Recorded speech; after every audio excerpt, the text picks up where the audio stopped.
कभी सोचा है इस बारे में? आज हम एक ऐसे ही गहरे सवाल की तह तक जाने वाले हैं।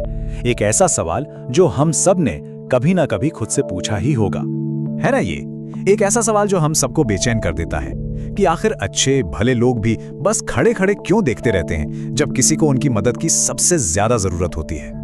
और बात सिर्फ देखते रहने तक ही नहीं रुकती, कभी कभी तो वही अच्छे लोग उन भयानक कामों में शामिल तक हो जाते हैं। आखिर ऐसा होता क्यों है? चलिए इस पहेली को सुलझाने की कोशिश करते हैं। देखिए, इसका जवाब कहीं बाहर नहीं बल्कि हमारे अपने दिमाग में ही छिपा है, कुछ बहुत ही शक्तिशाली मनोवैज्ञानिक जालों में।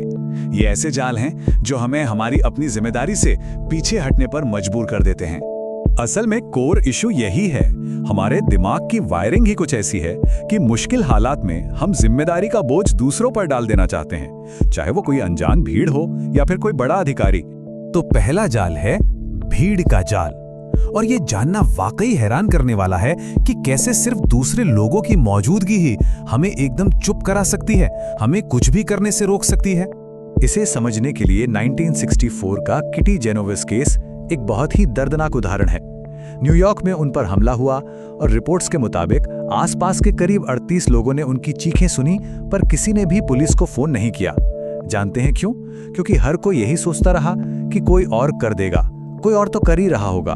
साइकोलॉजी में इसी खतरनाक असर को बायस्टैंडर इफेक्ट कहते हैं। मतलब सीधा सा है, जितनी बड़ी भीड़ होगी, किसी एक इंसान के आगे आकर मदद करने की संभावना उतनी ही कम होती जाएगी। तो सवाल यह है कि ऐसा होता क्यों है? इसके पीछे ना 4 मेन साइकोलॉजिकल वजह हैं। पहली, जिम्मेदारी का बढ़ जाना, मतलब कोई और कर लेगा वाली सोच। दूसरी, हम दूसरों को देखकर यह अंदाजा लगा लेते हैं कि शायद कोई इमरजेंसी है ही नहीं। तीसरी, हम बुरे नतीजों से डरते हैं कि कहीं हम ही मुसीबत में ना फंस जाएं। और चौथी, अगर वो इंसान हमसे जुड़ा नहीं है तो हम सोचते हैं कि भाई ये हमारी प्रॉब्लम नहीं है। लेकिन जिम्मेदारी सिर्फ भीड़ में ही नहीं खोती। कभी कभी हम जानबूझकर अपनी जिम्मेदारी किसी एक इंसान को, किसी अथॉरिटी वाले को सौंप देते हैं।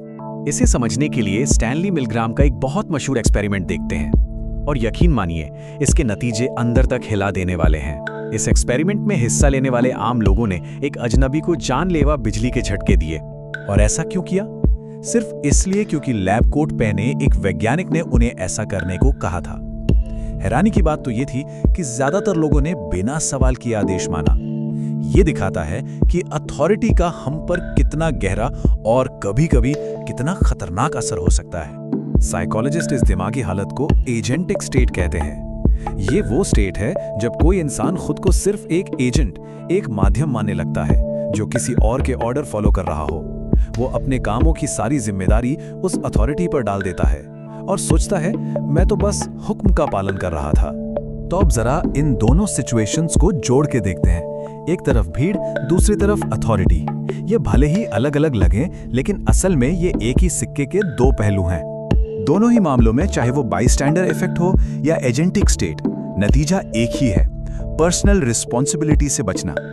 एक में जिम्मेदारी पूरी भीड़ में घुल-मिल जाती है तो दूसरे में एक लीडर या बॉस को सौंप दी जाती है। तो जब हम इस जाल को इतना समझ चुके हैं तो सबसे बड़ा सवाल ये है कि भाई इससे बचें कैसे? अच्छी खबर ये है कि इसका एक बहुत सीधा और असरदार तरीका है। जरा सोचिए, अगर कोई भीड़ में चिल्लाए मदद करो, कोई मेरी मदद करो, तो क्या होगा? शायद कुछ नहीं। ये मदद मांगने का सबसे अबेसर तरीका है, क्योंकि ये जिम्मेदारी को पूरी भीड़ पर फैला देता है और कोई भी खास तौर पर जिम्मेदार महसूस नहीं करता। लेकिन अब इसे देखिए, आप जो लाल शर्ट में हैं, एम्बुलेंस को फोन करो। बस ये एक लाइफ सेविंग हैक है। ये निर्देश इतना पावरफुल इसलिए है क्योंकि ये उस साइकोलॉजिकल जाल को एक झटके में तोड़ देता है। तो सॉल्यूशन क्या है? जिम्मेदारी को वापस किसी एक इंसान को सौंपना। जब किसी एक व्यक्ति को सीधे तौर पर कोई काम करने को कहा जाता है तो जिम्मेदारी का बंटवारा खत्म हो जाता है, कंफ्यूजन दूर हो जाता है और एक्शन लेना बहुत आसान हो जाता है। और ये सीख सिर्फ सड़क पर होने वाले हादसों तक के लिए नहीं है, ये हमें मिलग्राम एक्सपेरिमेंट की भी याद दिलाती है। जिंदगी के हर मोड़ पर अथॉरिटी पर सवाल उठाने का साहस होना चाहिए, खासकर तब जब लगे कि कुछ नैतिक रूप से गलत हो रहा है। अपनी नैतिक जिम्मेदारी को कभी भी किसी और के हवाले नहीं करना है। तो अब जब हम सब इस मनोवैज्ञानिक जाल के बारे में जानते हैं, असली सवाल तो ये है कि अगली बार जब ऐसी कोई स्थिति सामने आएगी तब हम क्या करेंगे? ये सोचने वाली बात है।